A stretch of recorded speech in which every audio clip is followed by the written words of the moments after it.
Buenas noches Barcelona, buenas noches España, buenas noches Argentina y todas sus provincias y buenas noches mundo a través del canal internacional de Miami Televisión que tienen a bien reproducir este programa Tierra de Sueños, un programa que comienza en este preciso instante y que durante 60 minutos les va a hablar de aquellos conceptos que tienen que ver con el alma, con el espíritu, con la trascendencia, con la propia historia y con la solidaridad. Sean bienvenidos a Tierra de Sueños.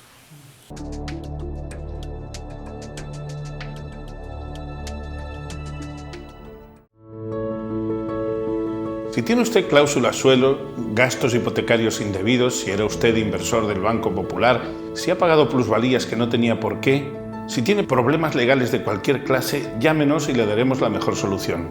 En Durán y Durán hacemos nuestro su problema. Se alegrará de confiar en nosotros.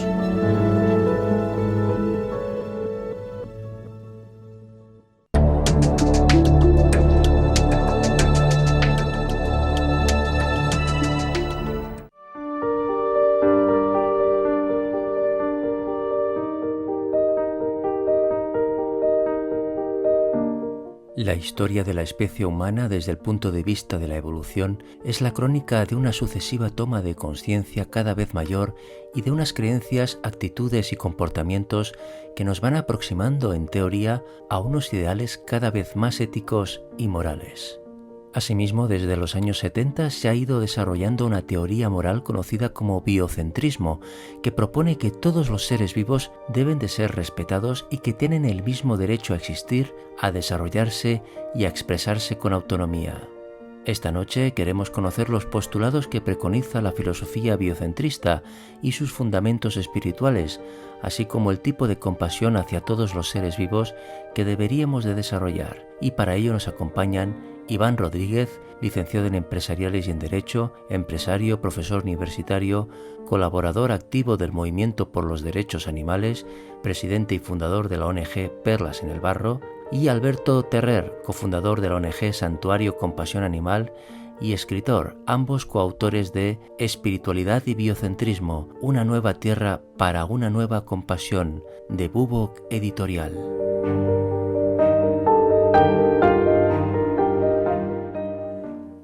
Qué bonito el tema que hoy vamos a traer a pantalla, a colación, sobre esa ética y esa moral que tanto griegos como romanos empezaron a difundir a los cuatro vientos, ¿verdad? Una ética y una moral que ha llegado a nuestros días, pero no sé si se circunscribe solamente al género humano o podemos ampliarlo también. En el día de hoy vamos a descubrir que esa ética y esa moral también la pueden concebir el resto de los seres vivos que hay en este planeta. Iván Rodríguez, Alberto Terrer, a los dos, muy buenas noches, bienvenidos. Buenas noches, Pedro. Buenas noches. Bienvenidos, gracias por venir desde tierras tan lejanas casi para nosotros, ¿no? Digo tierras lejanas para nosotros porque venís en esencia casi desde otra galaxia, porque hablar de ética moral y de ética en sí para los animales es como hablar, no sé, del universo infinito, ¿no? Para ciertas personas. Sí, realmente es que en los últimos años se está desarrollando un movimiento de derechos animales y ha irrumpido con muchísima fuerza. Es curioso porque hace solo 10 años o hace 20 años ni siquiera podríamos imaginar que un partido político pudiera optar a tener representación parlamentaria defendiendo a los animales, con un programa político basado en la defensa de los animales. Y eso nos tiene que dar una información, que es que la sociedad es cada vez más sensible hacia el sufrimiento de los animales, hacia el maltrato animal, hacia el bienestar animal y sobre todo hacia la consideración del resto de especies como iguales a nosotros. Que lo son. ¿Lo son? Que lo son, todos pertenecen, o tenemos un templo divino, una chispa divina también por otra parte, y son partes del gran hacedor, del gran arquitecto universal que es Dios, ¿no? Son parte de él, ¿no? Totalmente. Y lo tendríamos que respetar de esa misma manera. Tú eres parte de un santuario de compasión animalista, ¿no? Eres miembro, eres organizador, cofundador. Exacto, el cofundador del Santuario Compasión Animal. Un santuario de animales es un lugar donde rescatamos animales considerados de granja, les damos un hogar y sobre todo mostramos a la sociedad el trabajo que realizamos diciéndoles que los animales que nos han enseñado que son productos, que son mercancía, no, son seres vivos, tienen sus intereses por vivir, debemos respetarlos. Y más aún, ya que la sociedad, ya que el mundo no está preparado para que esos animales puedan vivir, vamos a crear un espacio donde ellos puedan desarrollarse plenamente. Qué bueno el trabajo que estáis llevando adelante. Estáis Gracias. en Valencia, ¿no? En Valencia, sí. ¿Y conocéis a los que tenemos en Barcelona, en Gerona concretamente? Sí, sí, claro. Todos los santuarios mantenemos un contacto bastante estrecho entre los fundadores y sí, cada vez hay más. De hecho, tenemos cifras, yo diría que somos el país con santuario per cápita más alto de Europa y quizá del mundo. Hay muchísimos santuarios. Qué bueno. De alguna manera, Iván, os habéis unido en la creación de un libro que habla de ética, que habla de moral, que habla de compasión. Hablar de ese tipo de cosas y que tengan relación ya no solamente con los seres humanos, sino con cualquier especie viva de ese planeta, es como hablar de algo que viene de otra galaxia, ¿no? Porque circunscribimos la ética y la moral solamente a los seres humanos, pero es que también la tienen el resto de los seres vivos, ¿verdad? Pues claro, por supuesto. De hecho, la ética y la moral que hemos desarrollado con los seres humanos, que estamos desarrollando, porque realmente nosotros llevamos siglos evolucionando, evitando pues todas esas actitudes y comportamientos con respecto a los demás que hemos ido poco a poco salvando, pues la esclavitud, el sexismo, todo tipo de intolerancias que hemos tenido, pues de tipo religioso, de tipo social. Y llega un momento en el que la especie humana tiene que tender hacia esa naturaleza divina que lleva dentro, esa chispa, y para poder hacerlo de forma completa tiene que generalizar. Y entonces, si no generaliza a todo ser vivo, no consigue ese nivel de realización, ¿no? De esto nos estamos dando cuenta en este momento, precisamente de la historia en el que el movimiento de derechos animales surge como una demanda que viene pues, de muchas personas que empiezan a darse cuenta de que algo falla, de que no podemos estar tratando al resto de animales, considerando que nosotros seríamos también el animal superior del planeta, ¿no? De la forma en que lo estamos haciendo, porque eso no está bien y se siente internamente, ¿no? Entonces es una ética y una moral que se va a generalizar y de esa forma se va a completar, se cierra el círculo de la ética y de la moral en la especie humana cuando empieza a tener en cuenta al resto de seres vivos para una cosa muy importante, que es que si somos la especie dominante del planeta, no es para abusar del resto de los animales, sino precisamente para protegerlos y ser responsable de que vivan conforme a lo que nosotros queremos para nosotros mismos. Iván, Alberto hablaba de compasión, ¿no? Quizás nos hace falta no solamente compasión para una determinada especie, sino también para la propia especie humana, ¿no? Que nos falta un poquito muchas veces, ¿no? Tú también colaboras en cierta manera también en una ONG, ¿no? Sí. Que se llama Perlas en el Barro. Perlas en el Barro. ¿De qué trata esta ONG? Bueno, esta ONG no tiene una pretensión demasiado grande lo que hacemos es que sostenemos un orfanato que hay en Kenia que se dedica a recoger niños abandonados que viven en la calle, que es un fenómeno que en Kenia pues es lamentablemente muy habitual. Muy habitual. Y entonces, bueno, pues esos niños hay que escolarizarles, hay que alimentarles, hay que vestirles, hay que darles sanidad. Allí los colegios y los hospitales son privados, no son gratuitos. Y bueno, pues necesitan una colaboración porque si no, pues no, ese orfanato no llegaría a cumplir su objetivo, ¿no? Qué bueno. O sea, que os habéis unido los dos, los dos amáis a los animales, está claro, porque somos parte de ese colectivo también. Racional o irracional, a veces hay más irracionales que racionales, y te ves con animales en el mundo que son más racionales que el propio ser humano. Y está mal dicho, pero desde luego cuando uno se da cuenta o aprecia o tiene un acercamiento con los animales, se da cuenta que a veces tienen más corazón, más vida interior muchas veces que muchos seres humanos, ¿verdad? Y tú que los tratas todos los días, lo sabrás descubrir antes que nosotros, ¿verdad? Es curioso porque una de las cosas que más llama la atención a la gente que visita el santuario o a la gente que sigue las redes sociales y ve vídeos o historias que cuentan es la personalidad. Ellos les han hecho creer que los animales son como objetos inanimados que están en el bosque y que se pueden coger, se pueden cazar, se pueden meter en granjas, se pueden llevar a mataderos. Pero no, una vez llegan allí y los ven que establecen vínculos contigo, ven que entre ellos también, ven que desarrollan personalidades muy complejas, ven que son capaces de amar, ven que un cordero se acerca a ti para que le acaricies, se te sube encima, como haría un perro. Entonces descubren un mundo que que no entienden y entran en una especie de colapso intelectual. De hecho, muchísima gente que visita un santuario de animales acaba, si no haciéndose vegano, por lo menos planteándose el salto al veganismo como una evolución ética natural. Es que el ser humano no necesita comerse o alimentarse de animales, no lo necesita. ¿No? Podemos vivir perfectamente utilizando esa compasión, no maltratándolo y no comiéndolos. Totalmente. Es que la falsa creencia de necesitamos alimentarnos de animales, aparte que viene de la ignorancia de tiempos pasados, pero bueno, que por suerte ya han sido superados, ahora es sostenida simplemente por motivos económicos. Sobre todo por la comodidad que tiene, digamos, llamémosle la administración, pero bueno, sería también todo un colectivo económico, por no modificar el estatus de los animales. De hecho, los santuarios de animales hemos irrumpido con fuerza porque obligamos a los órganos legislativos a tomar medidas y decir, bueno, hay que hacer una excepción con los animales que siempre hemos dicho que son productos que podemos utilizar y abusar de ellos. Y, por ejemplo, algo muy básico como la concepción del maltrato animal. El maltrato animal es condenable menos cuando hablamos de una granja y un matadero, que hay más maltrato animal. ¿Dónde hay más maltrato animal que en un matadero, no? Entonces, los santuarios de animales venimos y decimos, estos animales que vosotros encerráis en granja, lleváis a matadero, nosotros los traemos aquí y los hacemos felices. 200.000, 400.000, 600.000, 1 millón de personas lo ven bien. Y os estamos demandando a todos, a la administración, a todos los colectivos que modifiquemos ese estatus de los animales. Entonces, al final, esos mismos animales que en un nivel teórico y legislativo eran simplemente recursos, ahora estamos obligados a decir, hay una excepción, son los santuarios de animales. Esperamos que esa excepción se convierta en norma. Qué bueno, porque siempre se ha dicho que parece ser, Iván, que la gente que cuida tanto los animales, que los protege tanto, se olvidan un poco del género humano, ¿no? Y a veces las iniciativas que trabajan en favor de los animales es como si el resto de los mortales no existieran. Está muy bien porque ese paradigma, ese cambio de mentalidad lo tenemos.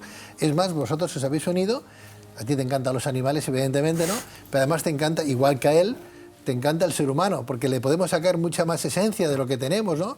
Tenemos ahí un potencial importante que no lo hemos sacado todavía a flote, ¿no? Entonces, que os hayáis unido, uniendo esos dos postulados, amo a la gente, en tu caso, ¿no? Y amo también a los animales, en el caso de Alberto. Y habéis creado un libro, fantástico trabajo, que se llama exactamente, el título es Espiritualidad y Biocentrismo, ¿no? Ahí lo tenemos en pantalla. Espiritualidad y biocentrismo, una nueva tierra para una nueva compasión. Me parece que la portada es genial y el título yo creo que lo dice absolutamente todo. Biocentrismo, espiritualidad lo tenemos claro, pero biocentrismo, cuando hablamos de biocentrismo, ¿de qué estamos hablando? Bueno, el biocentrismo es una filosofía que lo que preconiza es que el valor de los intereses de todo ser vivo es el mismo por el mero hecho de serlo. Es decir, nosotros siempre hemos hecho una jerarquización de los valores de cada uno de los seres vivos, empezando por el ser humano, los animales, los vegetales, pues en función de unos factores que realmente pues eran los que nosotros veíamos más adecuados porque lo veíamos desde nuestro punto de vista de especie más inteligente, ¿no? Quien no sea tan inteligente como el ser humano, quien no tenga tanta capacidad de sentir como el ser humano, quien no tenga una voluntad tan manifiesta como la del ser humano, pues es inferior en una gradación, ¿no? Pero lo que nunca ha hecho el ser humano es precisamente basarse en el único hecho que es común a todos los seres vivos, que es que manifiestan la vida, que tienen deseo de vivir, que reaccionan. Todos tienen un comportamiento absolutamente igual, que es el que es sustancial, es el que es el esencial. Y todo lo demás son meros accidentes, ¿no? De hecho, el mismo ser humano, pues en una época muy pretérita, no se diferenciaba del resto de los animales, ¿no? Es decir, el haber desarrollado esa inteligencia es lo que le erige ahora en un ser superior y poder disponer de la vida de los demás. El biocentrismo lo tiene muy claro. Y el biocentrismo lo que hace es ser precisamente esa filosofía que es la madre teórica de todos los movimientos animalistas y ecologistas. aunque los movimientos animalistas y ecologistas ya a nivel práctico de activismo quizás no lo identifican, porque bueno, pues son movimientos que surgen de la pasión, del corazón, de defensa de los animales, y no hacen un desarrollo intelectual sobre todo esto, ¿no? Pero en el fondo todo viene del biocentrismo, que es esa consideración de la igualdad por el mero hecho de vivir. Qué bonito lo que acabas de decir. ¿Esos serían los fundamentos entonces? Sí, totalmente. ¿Sí? ¿Alberto? Sí, nosotros partimos de la base biocentrista. Mira, nosotros lo que creemos es que como sociedad, por ejemplo, los humanos hemos creado un entorno controlado, intervenido, un entorno artificial que no tiene nada que ver con el entorno natural donde se da, por ejemplo, los comportamientos de predación y competencia. Estos son los comportamientos naturales, instintivos. Sin embargo, los humanos hemos ido más allá y hemos creado un entorno controlado donde no se dan, entre nosotros, por lo menos los humanos, no se dan esos comportamientos y lo que hacemos es crear una serie de normas entre nosotros aplicables con unos órganos que van a controlar y supervisar que todo se dé bien, que son las administraciones, etcétera. Y lo que hacemos es, gracias a los movimientos sociales, cada vez vamos incluyendo a más individuos dentro de esta sociedad que hemos creado. Por lo tanto, empezamos con humanos de otras razas. Eliminamos la esclavitud y decimos, si todos los humanos tenemos el mismo valor por el hecho de ser humanos, antropocentrismo. Luego decimos, con el sexo, lo mismo, no solo los hombres, sino las mujeres también tienen que estar dentro del círculo de consideración. Y seguimos avanzando. Otras religiones, como decía Iván al principio, nos volvemos más tolerantes y al final estamos en el último paso, que es decir, el resto de especies también debe ser beneficiaria de todo esto que hemos creado.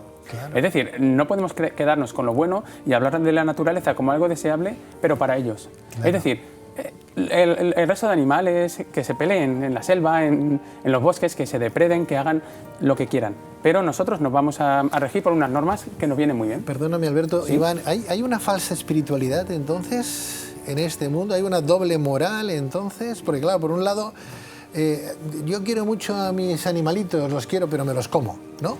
Claro. Claro, yo respeto mucho a los animales, pero si veo un perro desvalido en la calle, un gato, pues no lo cobijo, y más si lo acaban de atropellar, pues paso porque ya se curará. No sé, hay una falsa creencia, una doble moral, bueno, hay una falsa espiritualidad. Esto tiene una explicación que creo que es la que lo hace entenderlo muy bien. El ser humano somos especialistas en disociar nuestra mente. Disociando nuestra mente podemos mantener al mismo tiempo, simultáneamente, una idea y su contraria.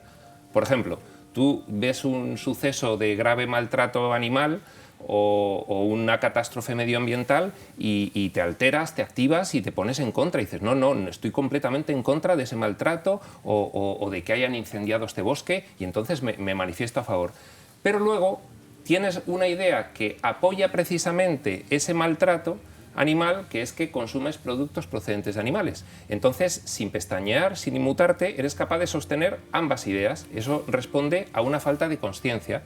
Eso responde a esa disociación que precisamente lo que hace la espiritualidad es elevar esa conciencia, poner en contraste esas ideas. Esas dos ideas en contraste crean un conflicto en la mente del que las tiene, que es una semilla que empieza a crecer, porque a partir de ese momento esa incongruencia interna de apoyar dos ideas contrapuestas le va carcomiendo y llega un momento en que ya no puede y dice, oye, yo tengo que tomar lucha interna ahí, una ¿no? decisión con respecto a esto porque esta incoherencia ya no la soporto. Claro, ¿no? claro. Y entonces ahí es cuando surge ya esa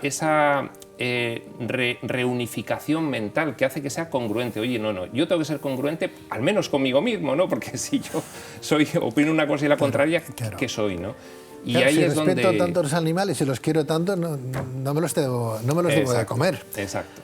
Si no, no se entiende la congruencia, ¿no? La coherencia, en definitiva. ¿Creéis que, por ejemplo, con el biocentrismo, con este trabajo tan fantástico que habéis hecho, el que lo lea, pues va a empezar a cambiar patrones de conducta, arquetipos, modelos? ¿Vamos a cambiar el mundo? ¿Podríamos cambiar el mundo con más biocentrismo?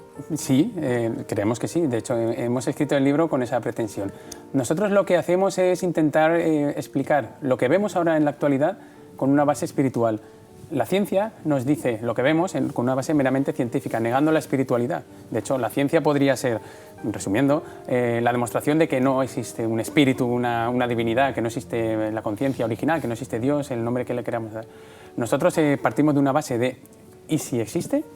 ¿Podríamos explicar lo que vemos hasta ahora? Claro. ¿Tendría coherencia? De hecho, si no existe y todo es fruto del azar, ¿por qué existe una tendencia hacia la unicidad, una tendencia hacia ser cada vez más justo?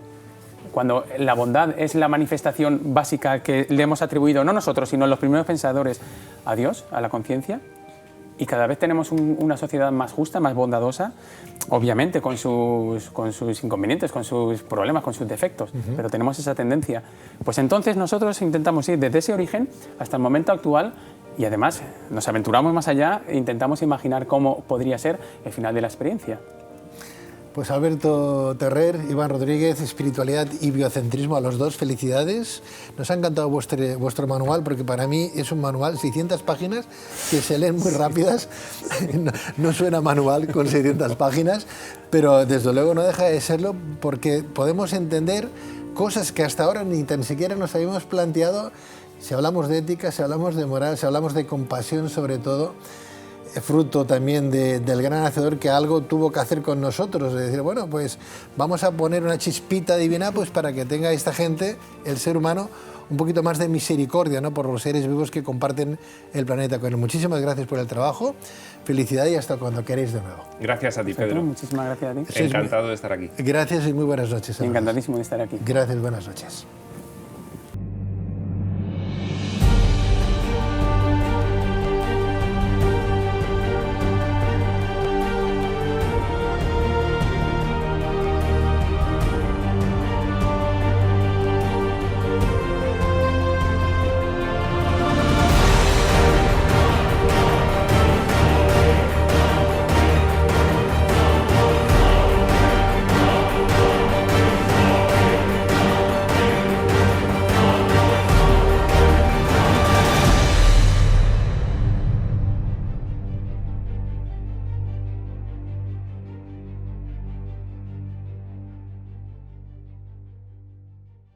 El trabajo del exégeta bíblico consiste precisamente en tratar, analizar el texto sagrado como si fuera lo que es, un texto escrito y que por lo tanto es necesario saber y estudiar quién lo hizo, o sea, el autor o autores, cuándo, o sea, el tiempo, la cronología, dónde se escribieron esos textos y con qué finalidad.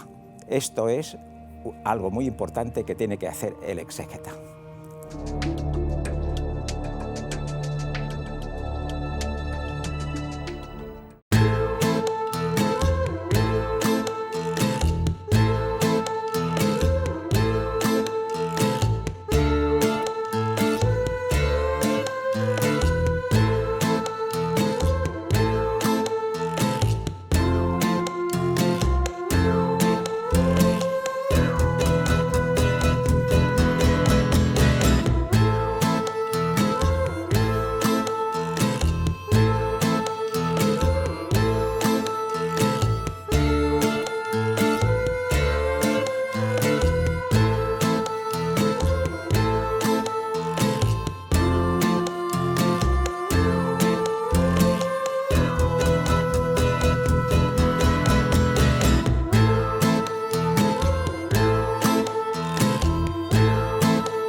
El origen de los ninjas y su arte marcial está situado entre el 500 y el 300 a.C. Asimismo, la teoría más aceptada habla de que las enseñanzas ninjas fueron introducidas en Japón hacia el siglo V después de Cristo por un grupo de místicos chinos que plantaron la semilla del ninjutsu como una enseñanza no violenta basada en el autocontrol. Precisamente nuestra siguiente invitada practica desde hace más de 20 años el arte de vivir en modo ninja, cuya aplicación en la vida diaria se ha convertido en Occidente en un fenómeno de nuestro tiempo. Hoy en Tierra de Sueños queremos conocer en qué sentido el arte marcial de los ninja es un arte de vivir y qué aporta la filosofía ninja al ser humano de hoy. Y para ello nos acompaña Eva Sandoval, conferenciante sobre crecimiento personal, facilitadora e instructora de herramientas para el cambio, practicante del arte de vivir en modo ninja, escritora y autora de Tu Poder Ninja, la vida en lucha no es vida, de Ediciones B. Vamos a hablar de lo que significa ser un ninja en el siglo XXI. Eva Sandoval, buenas noches. Buenas noches, Pedro. Bienvenida. Muchas gracias. ¿Cómo saludáis los ninja? Pues en Japón tienen mucho el concepto de la reverencia. Ahí el saludo es algo, no hay un contacto directo con la piel, digamos, entonces es muy a nivel de reverencia.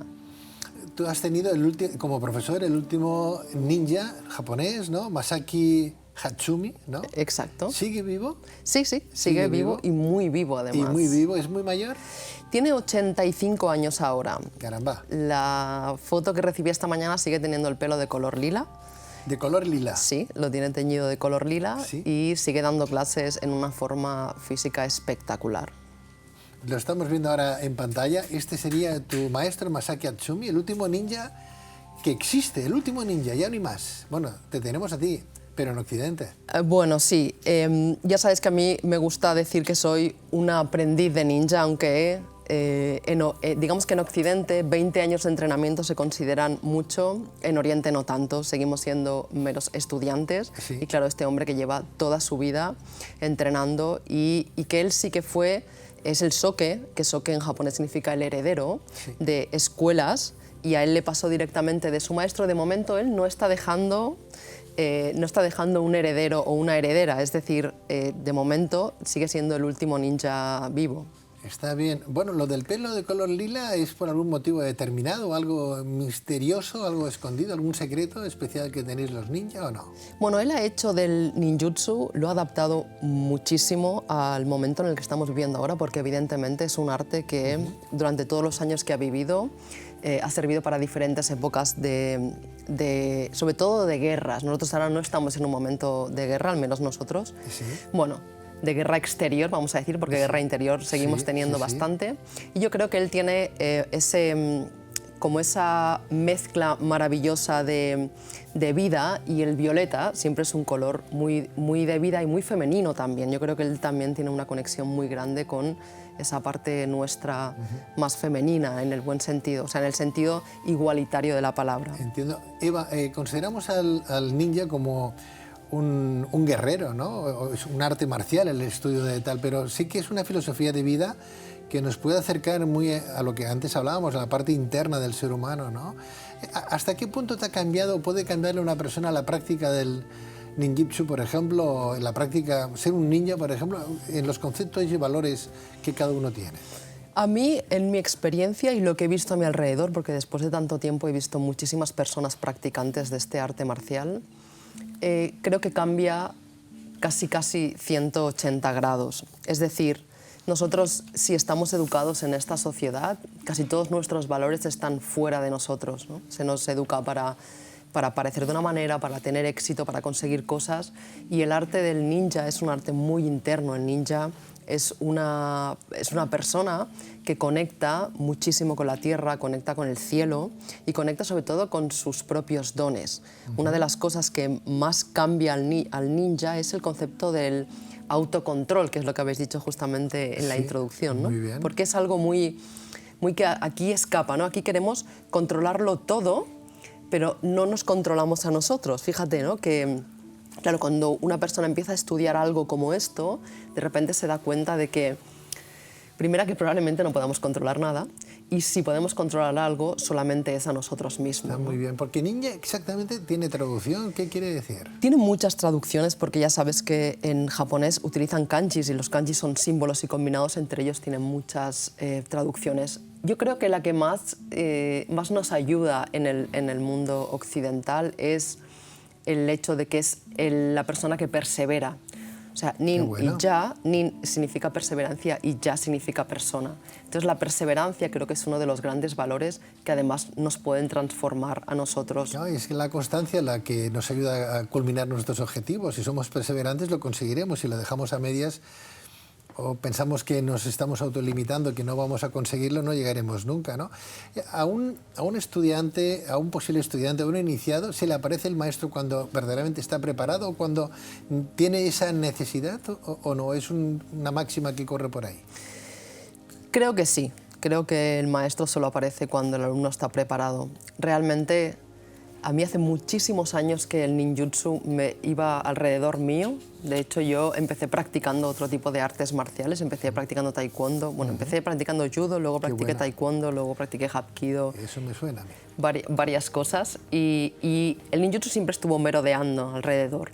Y cuando entró el ninjutsu en mi vida también fui por varios maestros. Y entonces yo lo sentí así. Sentí que hasta que yo no estuve preparada, el maestro verdadero no apareció, ¿no? Porque, por ejemplo, tú, entiendo yo como buscadora que eres, ¿no? Buscadora ya no solamente de un arte marcial, una buscadora de cómo defenderte o estar preparada ante la vida desde el punto de vista físico, sino buscabas algo más, una especie de introspección, algo que te ayudara también a reconocerte, a conocer quién hay dentro de Eva Sandoval, creo, ¿no? No lo sé, entiendo, ¿no? Leyéndote uno saca a veces conclusiones, ¿no? Y dice, bueno, pues esta persona era una buscadora también por otra parte, ¿no? ¿Qué te movió a ti? ¿Qué movió a Eva Sandoval en un momento determinado? Decir, me voy a estudiar, pues no sé, 20 años ninjutsu, ¿no? Voy a estudiar, me voy a Japón y voy a conocer a este hombre y voy a volver aquí como una guerrera interna, ¿no? Para sacar a flote todo lo bueno que tengo.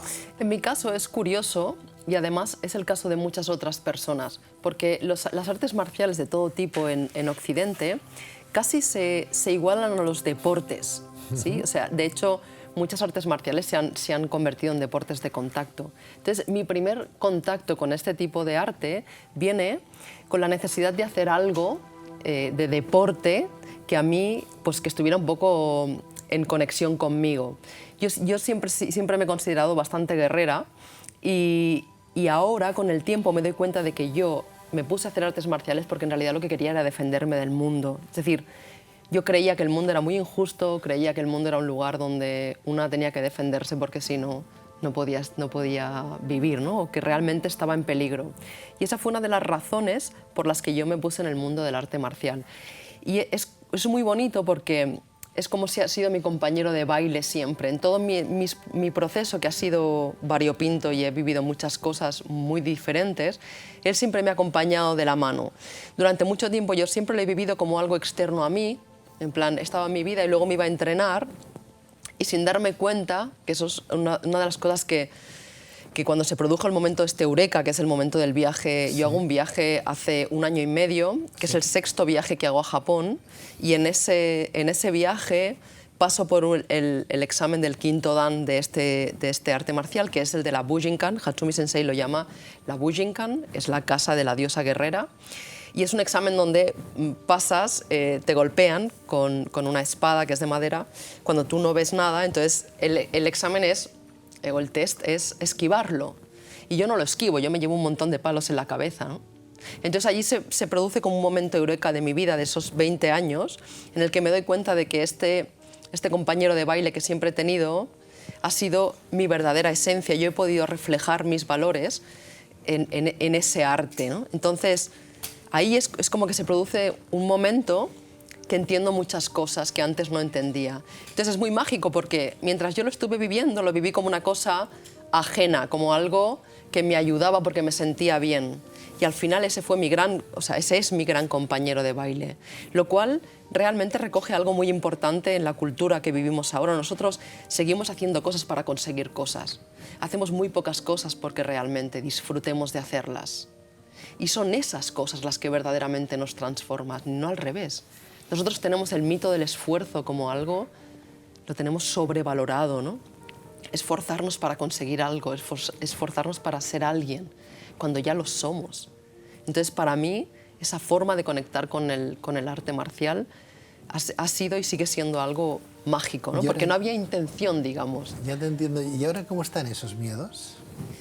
¿Cuáles? ¿Los del mundo? los del mundo, que no todo el mundo es malo. Claro, en realidad mi percepción del mundo ha cambiado 180 grados. Yo no necesito defenderme ahora. De hecho, el subtítulo del libro es La vida en lucha no es vida, ¿no? Porque realmente, justamente luchar es lo que nos hace estar mal. Claro.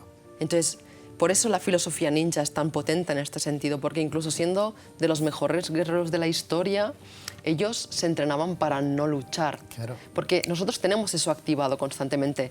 Yo durante muchos años lo he notado ahí muy fresco, ¿no? Cualquier cosa era un luchar, luchar. ¿Por qué? Pues porque si crecemos creyendo que el mundo es un lugar peligroso, pues estamos constantemente queriendo luchar o queriendo huir, ¿no? Claro, estamos bloqueados, ¿no? Ahora ya evades esa espada cuando te viene a la cabeza. No lo sé, no he vuelto a Japón todavía. Pero eres quinto dan, entonces. No, cuarto, porque me quedé... Dan. No lo pasé. O sea, que estabas meditando, como aquel que dice, y alguien con una espada, para saber si estás preparado, si notas el aire mismo, ¿no?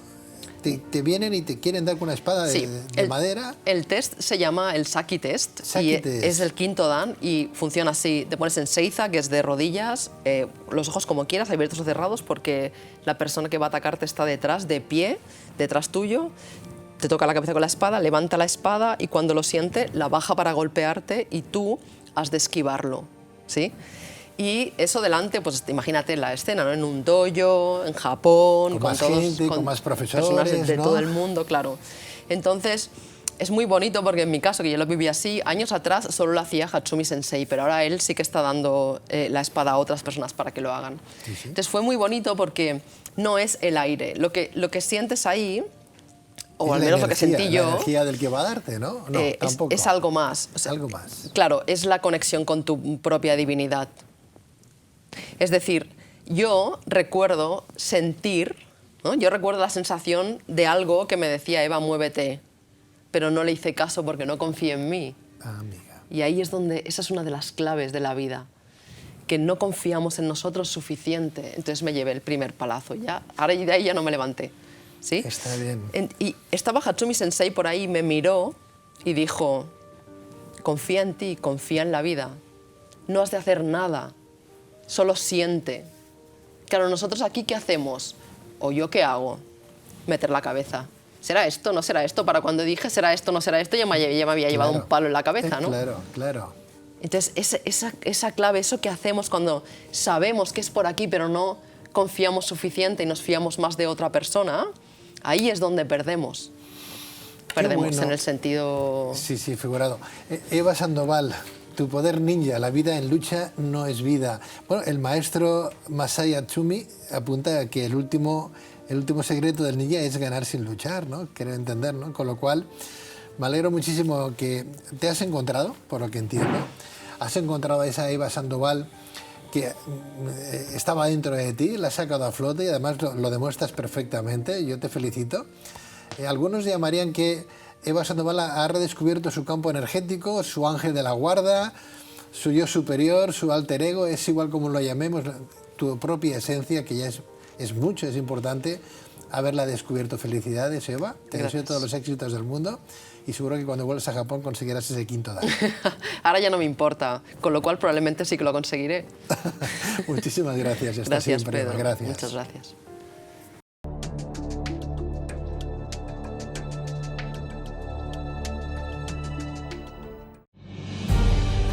Luces en la Oscuridad es el programa humanista que habla de mente, cuerpo y espíritu. En nuestro afán por llegar a todas nuestras luciérnagas, hemos querido dar un paso importante y crear una nueva app para que puedas escucharnos desde y cuando quieras. Descargarla es muy sencillo, solo tenéis que escribir Luces en la Oscuridad en vuestro Apple Store o bien en Google Play y podréis haceros con ella gratuitamente. Os esperamos en Luces en la Oscuridad.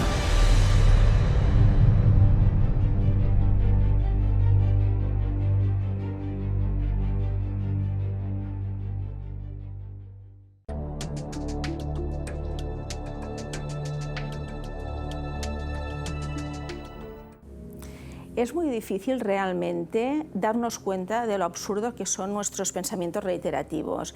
Es muy difícil porque, primero, porque normalmente los pensamientos no los vemos, pensamos sin más. Es decir, ver que son absurdos es difícil, primero porque no los vemos, pero aunque los veamos, estamos atrapados en ellos y nos los creemos. ¿De qué forma podemos ver lo absurdo de los pensamientos reiterativos? Si logramos verlos, es darnos cuenta de que no nos llegan a ningún lado, porque los pensamientos reiterativos suelen ser circulares. ¿Por qué son circulares? Normalmente es lo que llamamos zona de confort, ¿no? Siempre pensamos lo mismo, circulares. Son circulares porque tenemos miedo de salir de ese círculo mental, de eso que estamos dando vueltas, y tenemos miedo a salir porque pensamos que igual nos pasa algo que será muy malo. La forma de realmente poder salir y romper el círculo vicioso es darnos cuenta que realmente lo que nos da miedo del futuro, de lo que nos pueda pasar, no es lo que nos pasará realmente, sino cómo reaccionaremos a lo que nos pasa. Es decir, no tenemos miedo en el fondo a que nos digan que no. Lo que tenemos miedo es de nosotros reaccionar mal, sentirnos mal si nos dicen que no. Es decir, que para romper los pensamientos circulares o reiterativos tenemos que ser conscientes de que es un miedo el que lo envuelve y que en realidad lo que nos da miedo somos nosotros mismos cómo reaccionaremos, no lo que nos va a pasar. Y te diré más, a veces para no tener miedo al futuro, a cómo reaccionaremos en el futuro, lo que tenemos que hacer es perdonarnos el pasado, porque si somos capaces de perdonar lo que hemos hecho mal en el pasado, es más fácil no tener miedo a las cosas que nos pasarán en el futuro.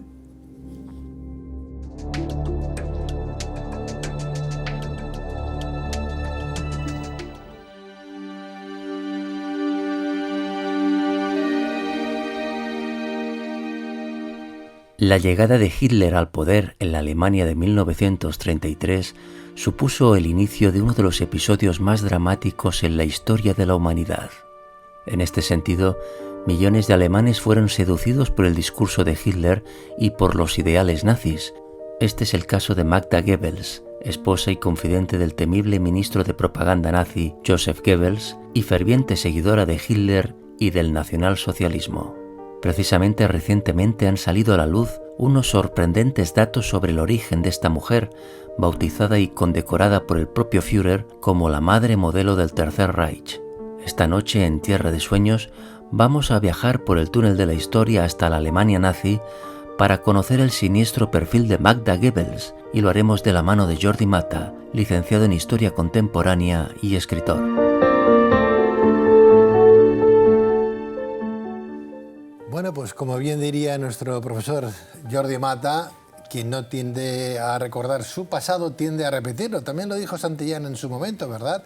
Hoy vamos a recordar algo de esos pasajes históricos que nos hacen retroceder en una historia que no se nos presenta como muy apetecible de recordar, pero bueno, toca recordarla. Profesor Mata, muy buenas noches. Buenas noches. Bienvenido. Gracias. ¿Quién fue Martha Goebbels exactamente? Magda Goebbels. Bueno, Magda Goebbels ha quedado para la historia, para hacerlo resumido, como la esposa del ministro de propaganda, de Joseph Goebbels, y como el epítome de lo que era la mujer aria. Era el modelo, uno de esos modelos con los que el Reich pues, quería vender su mensaje. Y Magda Goebbels lleva el apellido de su marido, de ese primer ministro de la propaganda nazi. ¿Cuándo se une al Partido Nacional Socialista? Se puede decir que llega casi como de casualidad. Llega cuando ella tiene 29 años, en el verano de 1930, acude, pues porque no debía tener otra cosa que hacer, al Palacio de Deportes de Berlín, donde se estaba realizando un mitin multitudinario del partido nazi, y ahí entre 15.000 personas, pues emergía la figura del orador principal, que era Joseph Goebbels. A partir de conocer a Goebbels, de verlo en acción, porque no era precisamente un personaje, digamos, oscuro en este sentido, Magda queda prendada y a los 2 meses, en septiembre, se afilia al partido y 2 meses después consigue llegar a la sede central del mismo y logra que la pongan al lado del mismísimo Goebbels para ordenar sus archivos. A partir de ahí empieza su relación. ¿Matrimonio por primera, por segunda vez con Joseph Goebbels? Magda Goebbels en aquellos momentos ya había finiquitado el que era su primer matrimonio y sí, con Goebbels es el segundo y definitivo. Es un matrimonio que se produce en diciembre de 1931. ¿Es cierto que Adolf Hitler también acudió como padrino en esta boda de su primer ministro y esta mujer, Magda Goebbels? Sí, sí, sí. Y a partir de entonces es cuando ya empieza a surgir un poco esa rumorología de la fascinación que Magda siente hacia el Führer. Admiración profunda, además, ¿no? Sí, porque si nos fijamos en las relaciones de Magda Goebbels siempre hay ese factor de veneración hacia personalidades poderosas, hacia personalidades magnéticas, y evidentemente en este aspecto Hitler estaba muy por encima. Los 6 hijos, inclusive los 6 hijos que tuvo Magda Goebbels con Joseph Goebbels, los 6 hijos tenían, la inicial era la H de Hitler, sí, ¿no? Como diciendo, bueno, soy una seguidora tuya, ¿no? Sí, pero en este punto hay un poco de controversia. De acuerdo, tenemos a Hildegard, a Helga, a Helmut, a Hodel, a Heidi y a Eda. Pero sí, son los 6 hijos que tienen el matrimonio Goebbels. Pero antes habíamos comentado que Magda había tenido otro matrimonio. Sí. Y en ese primer matrimonio también tuvo un hijo que se llamaba Harald, que también empezaba por H. Por tanto, esa fijación por la H que tenía Magda Goebbels quizá no tenía una vinculación tan potente con el entorno nazi. Pero bueno, el aparato propagandístico del partido usaba triquiñuelas de estas a veces. Utilizó a su primer ministro y a su mujer, Magda Goebbels, como la familia perfecta con sus 6 hijos. Sí, más que nada porque había la ausencia de una señora Hitler. Lo más parecido que tenían, pues como presencia femenina, por aquello de que también tenían que verse representadas las mujeres dentro de la estructura del régimen, era Magda Goebbels, que no dejaba de ser una persona elegante, que lucía muy bien en todo este tema de la alta sociedad, en tema de recepciones, etcétera, y que claro, tenía 6 hijos, lo cual ya le daba ese apelativo de ser como la madre perfecta que se ocupaba de la educación de los niños, de su casa, o sea, toda esa serie de valores tradicionales que son tan caros a los regímenes totalitarios. Profesor Mata, no obstante, Joseph Goebbels era una persona pues, que le gustaba tener sus pequeñas salidas nocturnas o no nocturnas, y eso llevó a su mujer Magda Goebbels casi a romper este matrimonio ideal casi perfecto para el régimen nazi, ¿no? Que se quiso separar, sí, y Hitler dijo que eso no podía ser. No, a ver, pensemos una cosa. El cargo de Goebbels, sí, ministro de propaganda, pero debajo de eso tenía el control de lo que era la industria cinematográfica, del mundo de la cultura. Conclusión, tenía acceso a las actrices. Y a Goebbels le fascinaban las actrices. Y sobre todo, si podía tener alguna más cerca que las demás, pues es lo que sucedió. Se enamoró perdidamente de una actriz checa y llegó a plantearse incluso dimitir e irse a Japón de embajador con esta actriz. Magda, pues se la llevaron los demonios y fue, como quien dice, con el cuento al mismísimo Hitler, y a partir de aquí fue cuando ya empezó a haber una especie de separación interna entre el matrimonio, porque claro, Goebbels claudicó, no le quedaba otra, pero algún resquemor siempre quedó. ¿Qué llevó a Magda Goebbels a llegar a asesinar a sus 6 hijos en el búnker antes de que entraran los aliados, ¿no? Hijos que iban desde los 4 años de edad a los 12 años de edad. 6 hijos, nada más y nada menos. Bien, estaba tan imbuida por la ideología nazi que sencillamente no se imaginaba un porvenir en el que esa ideología y evidentemente Hitler no existieran. Además, era también muy consciente de que habían lanzado al pueblo alemán a una serie de actos terroríficos en los que evidentemente los que iban a ser los vencedores se iban a cobrar venganza. Ante eso no quiso que, digamos, ese peso de esa culpa, esa venganza, pudiera afectar a sus hijos. Decidió, como quien dice, adelantarse a los acontecimientos y, bueno, envenenó a los chicos. ¿Cómo lo hizo? Bueno, ordenó que los sedaran, o sea, se les administró un calmante y luego, pues con unas ampollas de cianuro, irlas poniendo entre los dientes y presionar para que el líquido penetrara hiciera su cometido. ¿Los niños sabían lo que estaba ocurriendo? ¿Se percataron o estaban dormidos? Se supone que estaban dormidos. Lo que sucedió de verdad, bueno, se ha visto en algunas películas, reconstrucciones, pero bueno. Vamos a conocer a esta asesina, que no tiene otro nombre, ¿no? Esta asesina, como lo fue también su marido, como fue el propio Hitler, ¿no? Pero vamos a descubrir un pasado tremendo que ha salido a la luz hace unos días, ¿no, Jordi?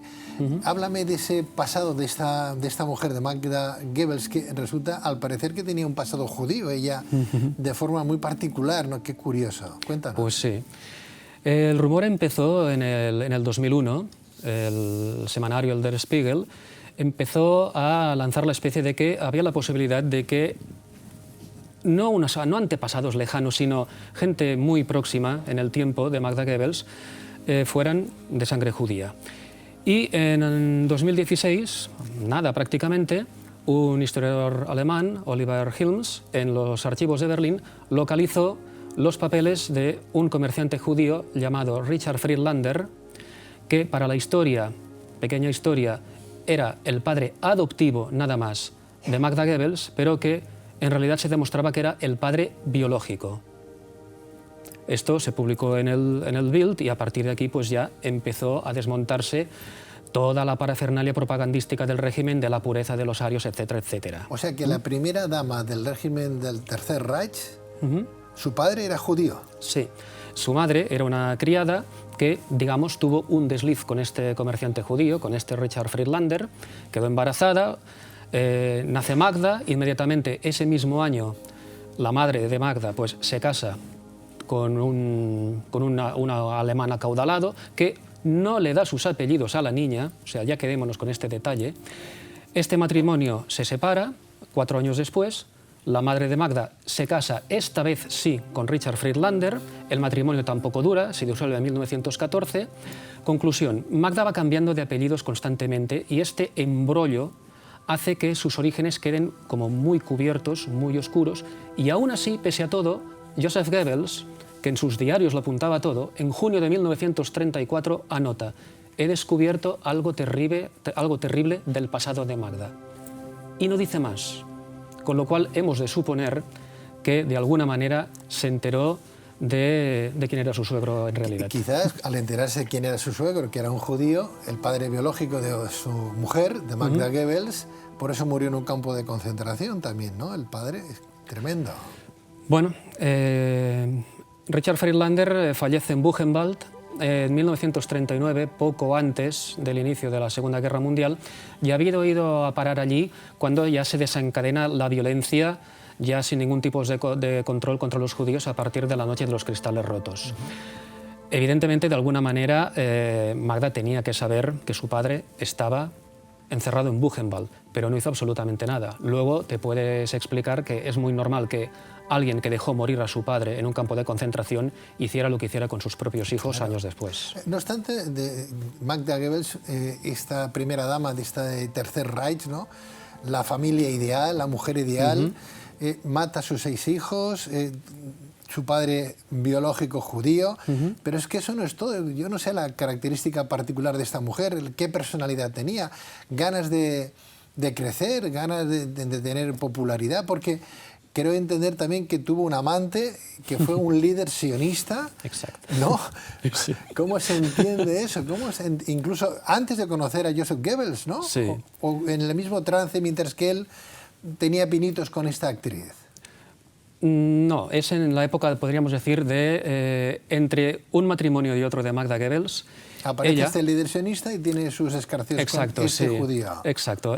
Un judío ucraniano llamado Víctor Arlosorov, que era un licenciado en económicas por la Universidad de Berlín, o sea que tampoco era ningún tonto, ni mucho menos, que era miembro del Partido Laborista judío, mano derecha de David Ben-Gurión, que fue quien años después leería la proclamación de independencia del Estado de Israel, y que viene a demostrar aquello que habíamos comentado al principio. A Magda Goebbels le atraían los perfiles fuertes, esas personalidades que desprendieran algún tipo de magnetismo que a ella misma, ese poder que ella presenciaba, en cierta manera también la pudiera imbuir de alguna manera, ¿no? Más que enamorarse quizá de las personas, se enamoraba de los personajes, no tanto de las ideologías, porque Magda Goebbels nació y se crió como católica. Luego se casa con un protestante, el primer marido, que también era un millonario, atención, lo que decíamos, personalidades fuertes. Una vez que deja este marido, pues conoce a Arlos Orov y se imbuye tanto del sionismo que incluso se plantea convertirse al judaísmo y estudiar hebreo. Y una vez que conoce a Goebbels, pues nos olvidamos de todo el tema del judaísmo y nos afiliamos al partido nazi. O sea, Magda Goebbels en este aspecto es casi una especie de camaleón. Es un camaleón impresionante que de probar tantas ideologías al final es que ya no tenía ninguna. Pues a ver, dentro del régimen nazi habían algunos personajes que tenían que ocultar sus propios orígenes, porque por mucho que se hablara de la pureza étnica, había quizá ese punto de honradez de que por encima de ideología, si habían personas que eran capaces de desarrollar determinadas funciones, no había que mirar tanto ni al tema religioso ni al tema étnico.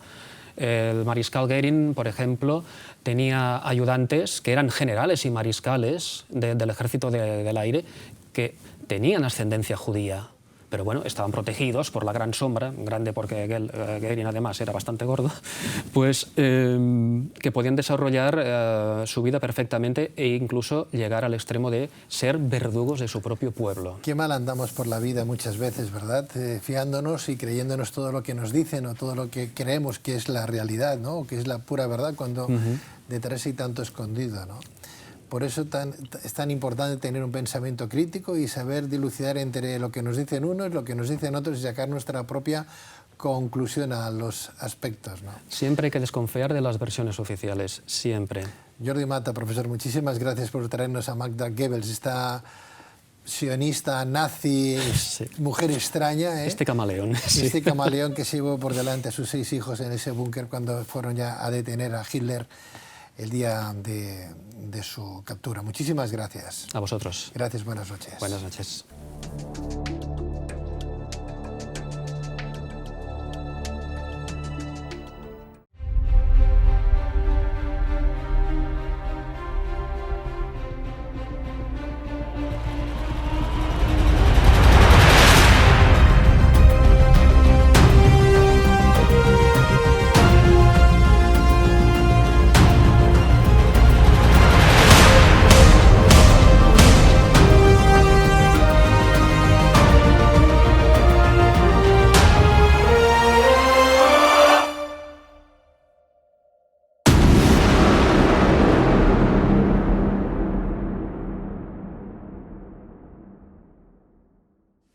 Bien, pues hasta aquí hemos llegado en este Tierra de Sueños. Mil gracias por acompañarnos tanto en Barcelona, en España, en Argentina o a través del mundo mediante el canal internacional de Miami Televisión.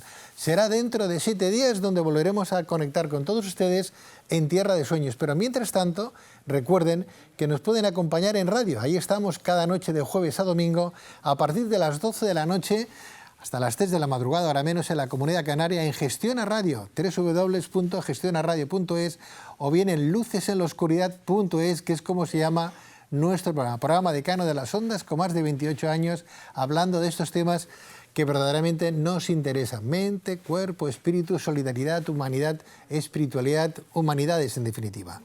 Tengan ustedes una muy bonita y agradable semana, sean buenos y no se olviden sobre todo de ser felices. Adiós, buenas noches. Hoy descubriste un mundo de sensaciones, de riqueza espiritual y de contenido social y humano. Hoy, más que nunca, te sientes fuerte para alcanzar tus metas y objetivos que te propusiste. Hoy, has descubierto herramientas para tu crecimiento interior, tu calidad de vida y tu conocimiento del mundo real y onírico. Cierra puertas, abre caminos, sigue el viento y deja el sol a tu espalda. Tierra de Sueños.